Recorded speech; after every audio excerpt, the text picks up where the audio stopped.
Iran যুদ্ধের সময় আজারবাইজানে গোপনে সেনা মোতায়েন করছিলেন ইসরায়েল। ইরানের বিরুদ্ধে সামরিক অভিযান পরিচালনায় আজারবাইজানে গোপনে সেনা ও গোয়েন্দা দল মোতায়েন করেছিলেন ইসরায়েল।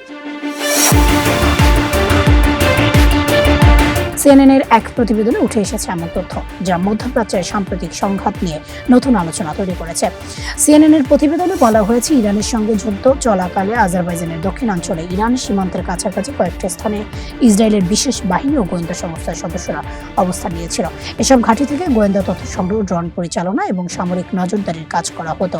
প্রতিবেদনে আরও বলা হয়, ইসরায়েলের স্পেশাল অপারেশন ফোর্স, এলিট উদ্ধারকারী ইউনিট এবং গোয়েন্দা সংস্থা মোসাদের সদস্যরাও এই অভিযানে যুক্ত ছিলেন। একই সঙ্গে ইরাক, সংযুক্ত আরব আমিরাত এবং সোমালিল্যান্ডের ইসরায়েলের গোপন সামরিক অবস্থান ছিল বলে দাবি করা হচ্ছে। তবে যুক্তরাষ্ট্রে অবস্থিত আজারবাইজান দূতাবাস এসব অভিযোগ প্রত্যাখ্যান করেছে। তাদের দাবি, তৃতীয় কোনো দেশের বিরুদ্ধে অভিযান চালানোর জন্য আজারবাইজানের ভূখণ্ড ব্যবহার করা হয়েছে। এমন অভিযোগ ভিত্তিহীন।